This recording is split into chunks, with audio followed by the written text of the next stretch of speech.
มาสัมพุทธัสสะนะโมตัสสะภะคะวะโตอะระหะโตสัมมาสัมพุทธัสสะนะโมตัสสะภะคะวะโตอะระหะโตสัมมาสัมพุทธัสสะพุทธังธัมมังสังฆังนะมาสามิ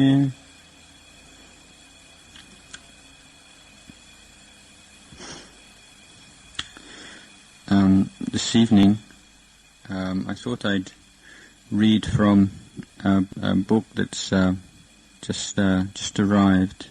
It's the translation of a talk by Ajahn Chah called Gunje Pavana, which is one of his most well-known Dhamma desanas. The translation is The Key to Liberation. This was the work of Ajahn Kalyano. Just to give you a little bit of background about this, because it's somewhat unusual in that this is not actually the translation of the transcription of a talk given by Ajahn Chah. This talk was given in, I think, about 1967. This was the year that, in fact, that Ajahn Sumedho arrived at Wat Pah Pong, and the same year that Ajahn Sumedho arrived,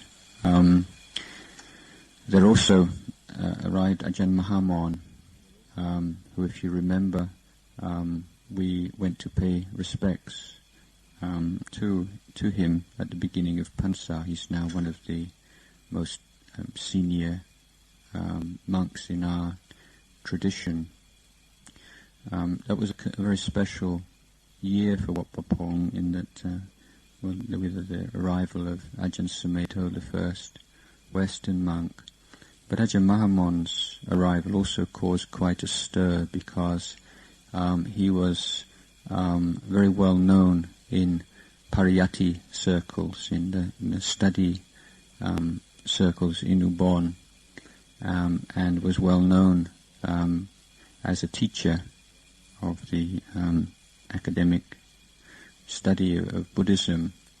And he was the first, what we call study monk, well known, reputed study monk, to come and practice at Wat Pah Pong. And I think it caused quite a stir in Ubon and in the big monasteries in the cities when it became known that he'd decided to give up his teaching career and to become a disciple of Ajahn Chah. So there are a number of references, particularly at the beginning of the talk and peppered throughout the talk, to the inadequacy of scriptural study without practice. These remarks were aimed directly at Ajahn Mahamon. This was, of course, in the years before, as far as I know, before there were any tape recordings, or there was actually one man who had a reel-to-reel tape. But this talk was given in Lao language, and Ajahn Mahamon, I don't quite know how he did it, but he made notes and worked it up into this talk. So this is not actually sort of, you could say, pure Ajahn Chah, but it's Ajahn Chah translated into Thai as remembered by Ajahn Mahamon, and then further translated into English. But having said that, I think that there's nothing there that seems to me to be to any way deviate from Ajahn Chah's teachings. And in fact, it seems to within this one talk to express many of the salient points of his teaching style and the teachings which he stressed most often in his teaching.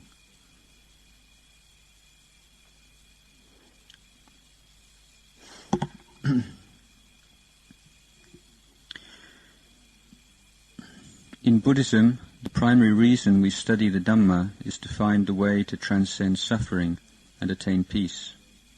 Whether you study physical or mental phenomena, the citta, or the mind or consciousness, or citasika, the mental factors, it is only when you make liberation from suffering your ultimate goal, rather than anything else, that you will be practicing in the correct way.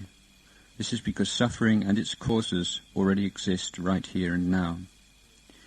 As you contemplate the cause of suffering, you should understand that when that which we call the mind is still, it's in a state of normality. As soon as it moves, it becomes sankhara, and that which is fashioned or concocted. When attraction arises in the mind, it is sankhara. When aversion arises, it is sankhara. If there is desire to go here and there, it is sankhara. As long as you are not mindful of these sankharas, you will tend to chase after them and be conditioned by them. Whenever the mind moves, it becomes samuti sankhara, enmeshed in the conditioned world at that moment. And it is these sankharas, these movements of the mind, which the Buddha taught us to contemplate. Whenever the mind moves, it is aniccaṃ, impermanent, dukkhāṃ, suffering, and anattā, not self. The Buddha taught us to observe and contemplate this. He taught us to contemplate sankharas which conditioned the mind. Contemplate them in light of the teaching of paticca samuppada. There is avijja, ignorance, conditions, sankhara,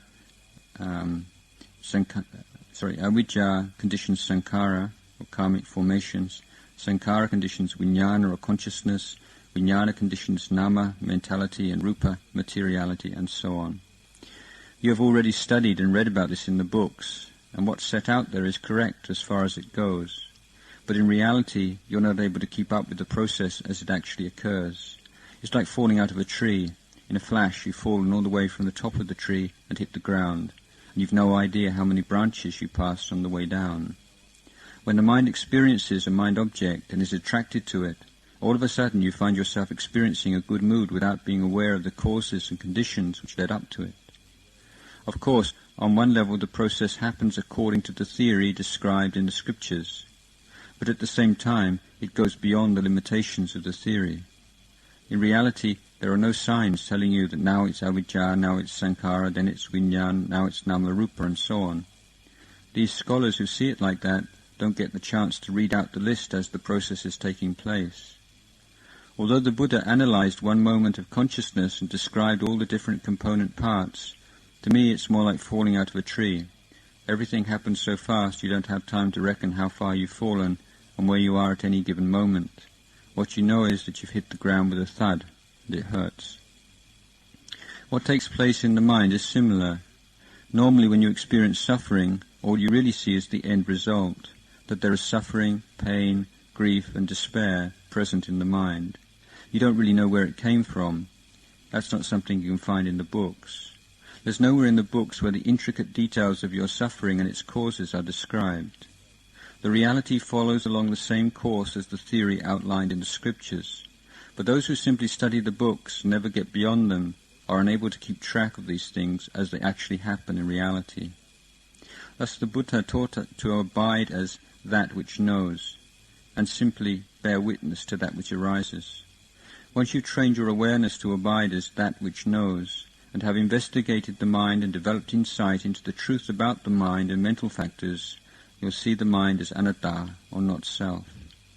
You'll see that ultimately all mental and physical formations are things to be let go of, and it'll be clear to you that it's foolish to attach or give undue importance to them. The Buddha didn't teach us to study the mind and mental factors in order to become attached to them. He taught simply to know them as aniccaṃ, dukkhāṃ, anattā. The essence of Buddhist practice, then, is to let them go and lay them aside. You must establish and sustain awareness of the mind and mental factors as they arise. In fact, the mind has been brought up and conditioned to turn and spin away from this natural state of awareness, giving rise to sankhara, which further concoct and fashion it. It has therefore become accustomed to the experience of constant mental proliferation and of all kinds of conditioning, both wholesome and unwholesome. The Buddha taught us to let go of it all, but before you can begin to let go, you must first study and practice. This is in accordance with nature, the way things are. The mind is just that way. Mental factors are just that way. This is just how it is. Consider the Noble Eightfold Path, which is founded on panya, or right view. If there is right view, it follows that there will be right intention, right speech, right action, right livelihood, and so on. These all necessarily involve mental factors which arise out of the knowing. The knowing is like a lantern. If there is right knowing, it will pervade every aspect of the path, giving rise to right intention, right speech, and so on, just like the light from a lantern illuminating the path along which you have to travel. In the end, whatever the mind experiences, it must arise from the knowing. If this mind didn't exist, the knowing couldn't exist either. These are the essential characteristics of the mind and mental factors. All these things are mental phenomena. The Buddha taught that the mind is the mind. It's not a living being, a person, a self, an us, or a them. The dhamma is simply the dhamma. It's not a living being, a person, a self, an us, or a them. There's nothing which is substantial. Whatever aspect of this individual existence you choose, whether it's vedana, feelings, or sanya, perception, for example, it all comes within the range of the 5 khandhas, or aggregates, so it should be let go of. Meditation is like a plank of wood.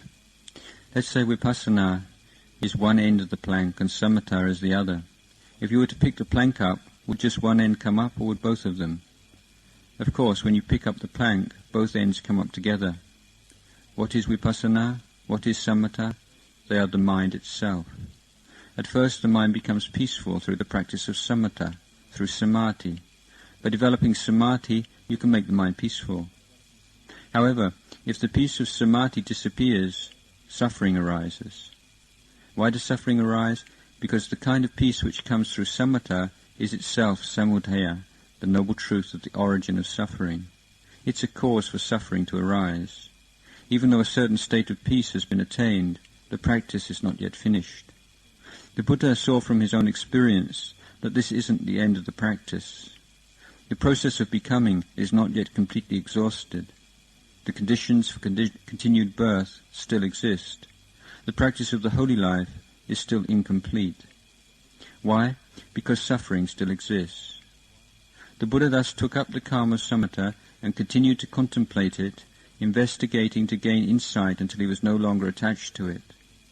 Such calm is one kind of sankhara, and is still part of the world of conditions and conventions.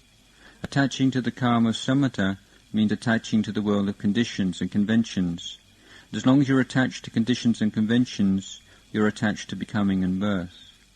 That act of taking delight in the tranquility of samatha is becoming and birth. When that restless and agitated thinking disappears through the practice of samatha, the mind attaches to the resultant peace, but it's another form of becoming. It still leads to further birth. The cycle of becoming and birth arose again, and of course the Buddha was immediately aware of it. The Buddha went on to contemplate the causes behind becoming and birth. As long as he was unable to completely comprehend the truth of this matter, he continued to use the tranquil mind as a means to penetrate deeper and deeper with his contemplation. He reflected upon all formations that arose, whether peaceful or agitated, until eventually he saw that all conditions are like a lump of red-hot iron. The 5 khandhas are just like this.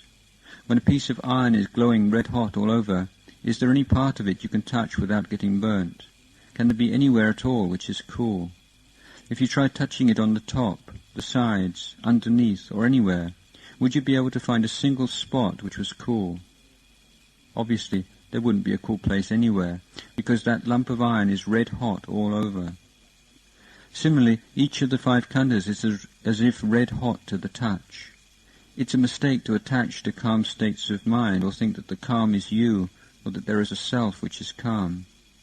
If you presume that the calm is you, or that there is someone who is calm, this only reinforces the idea that there's a solid entity, a self or atta. But this sense of self is just conventional reality. If you attach to the thought, I'm peaceful, I'm agitated, I'm good, I'm bad, I'm happy, or I'm suffering, it means you're caught in more becoming and birth. It's more suffering. When happiness disappears, it changes to suffering. If the suffering disappears, it becomes happiness, and you get caught endlessly spinning around between happiness and suffering, heaven and hell, unable to put a stop to it. The Buddha observed that his mind was conditioned in this way, and reflected that the causes for becoming and birth were still present, and the practice was still unfinished. As a result, he deepened his contemplation of the true nature of sankharas. Because a cause exists, there is accordingly birth and death, and these characteristics of movement back and forth in the mind. He contemplated this repeatedly to see clearly the truth about the five khandhas. All physical and all mental phenomena and everything that the mind thinks are sankharas. The Buddha taught that once you have discerned this, you'll let them go. You'll naturally give them up. These things should be known as they are in reality. As long as you don't know things in accordance with the truth, you have no choice but to suffer. You can't let go of them. But once you've penetrated the truth and understand how things are, you see these things as deluding. This is what the Buddha meant when he explained that really the mind which has seen the truth of the way things are is empty. It is inherently unentangled with anything. It isn't born belonging to anyone, and it doesn't die as anyone's. It is free. It is bright and radiant, free from any involvement with external affairs and issues. The reason it gets entangled with external affairs is because it's deluded by sankharas and the very sense of self. The Buddha thus taught us to look carefully at the mind. In the beginning, what was there? There was really nothing there. The process of birth and becoming and these movements of mind weren't born with it, and they don't die with it. When the Buddha's mind encountered pleasant mind objects, it didn't become delighted with them. Contacting disagreeable mind objects, he didn't become averse to them, because he had clear knowledge and insight into the nature of the mind. There was the penetrating knowledge that all such phenomena have no real substance or essence to them. He saw them as aniccaṃ, dukkhaṃ, anattā, and maintained this deep and profound insight throughout his practice. It is the knowing which discerns the truth of the way things are. The knowing doesn't become delighted or sad with things. The condition of being delighted is birth, and the condition of being distressed is death. If there is death, then there must be birth. If there is birth, there must be death. This process of birth and death is vata, the cycle of birth and death, which continues on endlessly. As long as the mind of the practitioner gets conditioned and moved around like this, there need be no doubt as to whether the causes for becoming or rebirth still remain. There is no need to ask anyone. The Buddha thoroughly contemplated the characteristics of sankharas, and as a result could let go of sankharas and each of the five khandhas. He became an independent observer, simply acknowledging their existence and nothing more. If he experienced pleasant mind objects, he didn't become infatuated with them, but simply watched and remained aware of them. If he experienced unpleasant mind objects, he didn't become averse towards them. Why was that? Because he had discerned the truth, and so the causes and conditions for further birth had been cut off. The conditions supporting birth no longer existed. His mind had progressed in the practice to the point where it had gained its own confidence and certainty in its understanding.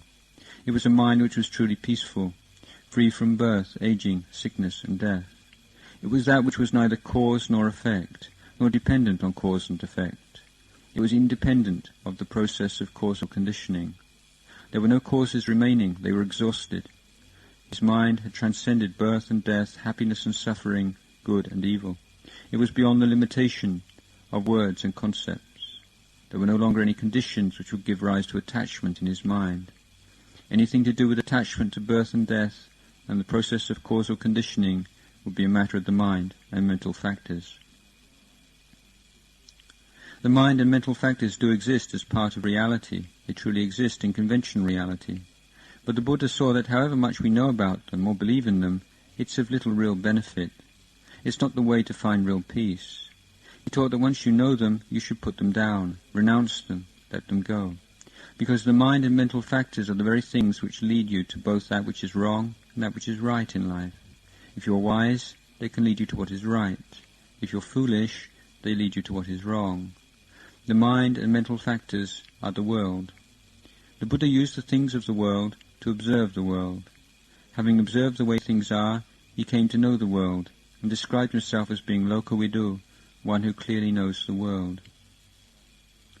Samatha and Vipassana must be developed in yourself before you can really know the truth. It's possible to study from the books to gain theoretical knowledge of the mind and mental factors, but you can't use that kind of knowledge to actually cut off greed, hatred and delusion. You've only studied about the external characteristics of greed, hatred and delusion, and are simply describing the different features of the defilements. Greed is like this, hatred is like that, and so on. You only know as much as their external qualities and superficial appearance, and can only talk about them on that level. You might have developed some awareness and insight, but the important thing is that when the defilements actually arise in the mind, does it fall under their control and take on their features? For instance, when you encounter an undesirable mind object, a reaction will occur, which leads to the mind taking on certain qualities. Do you attach to that reaction?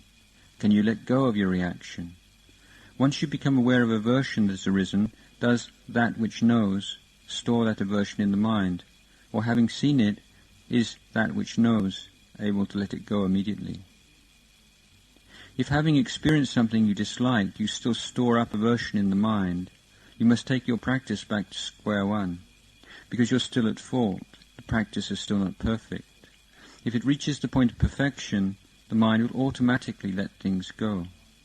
Look at the practice in this way. You really have to look deeply into your mind for the practice to become paccattang. If you try to describe the mind and mental factors in terms of the number of separate moments of consciousness and their different characteristics in accordance with the theory, it still wouldn't be nearly enough. The truth has much more to it than this. If you're really going to learn about these things, you must gain clear insight and direct understanding to penetrate them. If you don't have any true insight, how will you ever get beyond the theory? There's no end to it. You would have to keep studying it indefinitely. Thus the practice is the most important thing. In my own practice, I didn't spend all my time studying the theoretical descriptions of the mind and mental factors. I watched that which knows. When the mind had thoughts of aversion, I asked, why is there aversion? If there was attraction, I asked, why is there attraction? This is the way to practice. I didn't know all the finer points of theory or go into a detailed analytical breakdown of the mind and mental factors. I just kept prodding at that one point in the mind, till I was able to settle the whole issue of aversion and attraction and make it completely vanish. Whatever happened, if I could bring my mind to the point where it stopped liking and disliking, it had gone beyond suffering. It had reached the point where it could remain at ease, whatever it was experiencing. There was no craving or attachment. It had stopped. This is what you're aiming for in the practice. If other people want to talk a lot about the theory, that's their business. In the end, though, however much you talk about it, the practice has to come back to this point. Even if you don't talk much about it, the practice still comes back to this point. Whether you proliferate a lot or a little, it all comes back to this. If there is birth, it comes from this. If there is extinction, this is where the extinction occurs. However much the mind proliferates, it doesn't make any difference. The Buddha called this place that which knows. It has the function of knowing according to the truth of the way things are. Once you have really discerned the truth, you automatically know the way the mind and mental factors are. The mind and the mental factors constantly deceive you, never letting up for a moment. When studying the books, you're merely studying the external form of this deception. At the same time as you're studying about these things, they're deceiving you. There's no other way of putting it. Even though you're aware of them, they're still deluding you right at that moment. This is the way it is. The Buddha didn't intend that you should only know about suffering and the defilements by name. His aim was for you to actually find a way of practice which will lead you to transcend suffering. He taught to investigate and find the cause of suffering from the most basic to the most refined level. As for myself, I have been able to practice without a great amount of theoretical knowledge. It is enough to know that the path begins with sila, or moral restraint. Sila is that which is beautiful in the beginning. Samadhi is that which is beautiful in the middle. Panya, or wisdom, is that which is beautiful in the end. As you deepen your practice and contemplation of these three aspects, they merge and become one thing, although you can still see them as three separate parts of the practice. As a prerequisite for training in sila, panya must actually be there, but we usually say that the practice begins with sila. It's the foundation. It's just that panya is the factor that determines just how successful and complete the practice of sila is. You need to contemplate your speech and actions and investigate the process of cause and effect. It's all a function of panya. You have to depend on panya before sila can be established. According to the theory, we say that sila, samadhi, and then panya. But I reflected on this and found that panya underlies all the other aspects of the practice. You need to fully understand the effects of your speech and actions on the mind, and how it is that they can bring about harmful results. Through reasoned reflection, you use panya to guide, control, and thereby purify your actions and speech. If you know the different characteristics of your actions and speech which are conditioned by both wholesome and unwholesome mental states, you can see the place of practice. You see that if you're going to cultivate sila, it involves giving up evil and doing good, giving up that which is wrong and doing that which is right. Once the mind has given up doing wrong and has cultivated doing what is right, it will automatically turn inwards to focus upon itself and become firm and steady. When it's free from doubt and uncertainty about speech and actions, the mind will be steadfast and unwavering, providing the basis for becoming firmly concentrated in samadhi. This firm concentration forms the second and more powerful source of energy in the practice, allowing you to more fully contemplate the sights, sounds, and other sense objects which you experience. Once the mind is established with firm and unwavering calm and mindfulness, you can engage in the sustained contemplation of form, feeling, perception, thought, and consciousness, and with the sights, sounds, smells, tastes, tactile sensations, and mind objects, and see that all of these are constantly arising. As a result, you will gain insight into the truth of these phenomena and how they arise according to their own nature. When there is continuous awareness, it will be the cause for panya to arise. Once there is clear knowledge in accordance with the true nature of the way things are, your old sanya and sense of self will gradually be uprooted from its former conditioning and will be transformed into panya. Ultimately, sila, samadhi, and panya will merge in the practice as one lasting and unified whole. As panya strengthens, it acts to develop samadhi, which becomes steadier and more unshakable. The firmer samadhi becomes, the more resolute and complete sila becomes. As sila is perfected, it nurtures samadhi, and the strengthening of samadhi leads to a maturing of panya. These three aspects of the practice are pretty much inseparable. They overlap so much. Growing together, they combine to form what the Buddha called magga, the path. When sila, samadhi, and panya reach their peak, magga has enough power to destroy the kilesas. Whether it be greed, hatred, or delusion which arises, it is only the strength of magga which is capable of destroying it. The Four Noble Truths taught by the Buddha as a framework for practice are dukkha, suffering, samudaya, the cause of suffering, nirodha, the end of suffering, and magga, the path leading to the end of suffering. They consist of sila, samadhi, and panya, modes of training which exist in the mind. Although I say these three words, sila, samadhi, and panya, out loud, they don't exist externally. They're rooted in the mind itself. It is the nature of sila, samadhi, and panya to be at work continuously, maturing all the time. If magga is strong in the mind, whatever objects are experienced, whether they are forms, sounds, smells, tastes, tactile sensations, or thoughts, it will be in control. If magga is weak, the kilesa can take control. If magga is strong, it will destroy the kilesa. When it's weak and the kilesa are strong, magga will be destroyed. The kilesa can destroy your very heart. If mindfulness isn't fast enough, as forms, feelings, perceptions, and thoughts arise in consciousness, they can destroy you. Magga and kilesa thus proceed side by side. The place where you put effort into the practice is the heart. You have to keep sparring with the kilesa every step of the way. It's as if there are two separate people arguing inside your mind, but it's just magga and the kilesa struggling with each other. Magga functions to control the mind and fosters your ability to contemplate the dhamma. As long as you're able to contemplate, the kilesa will be losing the battle. But if at any time your practice weakens and the kilesa regain their strength, magga will disappear and the kilesa will take its place. Necessarily, the two sides continue their struggle like this until eventually there is a winner and the whole affair is settled. If you center your efforts on developing magga, it will continue to destroy the defilements. Ultimately, dukkha, samudaya, nirodha and magga will come to exist in your heart. That's when you have really practiced with and penetrated the Four Noble Truths. Whatever suffering arises, in whatever form, it must have a cause. That is samudaya, the second noble truth. What is the cause? The cause is that your practice of sila, samadhi and panya is weak.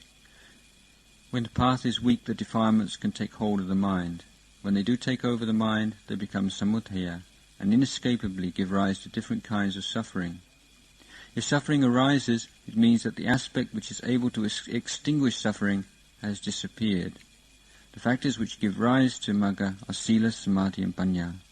When they have reached their full strength, the practice of magga will advance inexorably and will destroy samudaya, that which is able to cause suffering in the mind. It is then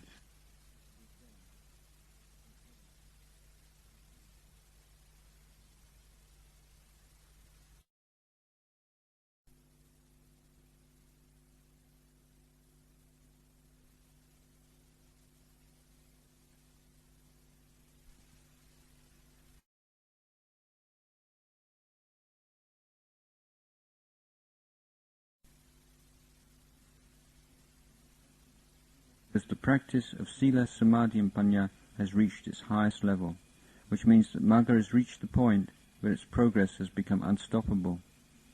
I say that if you can practice like this, it will no longer matter where you've got to in studying the theoretical knowledge of the mind and mental factors, because in the end everything unifies in this one place.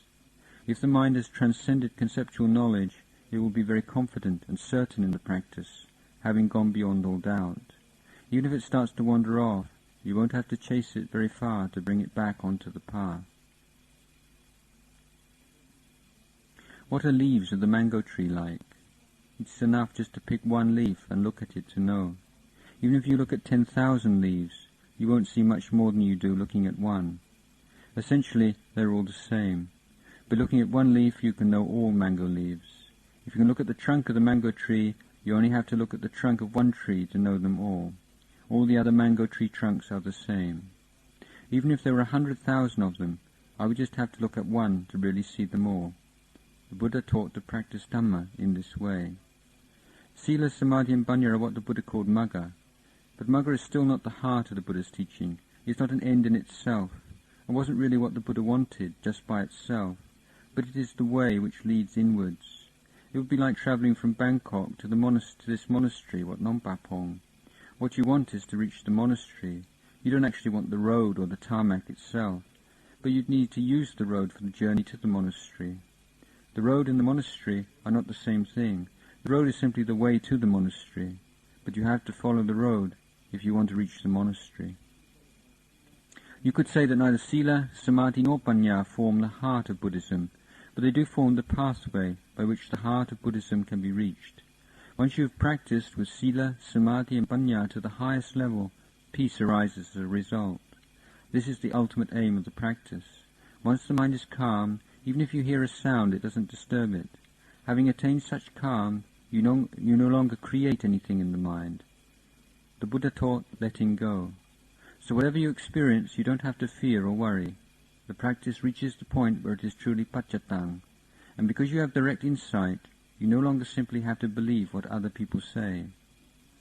Buddhism is not founded on anything strange or unusual.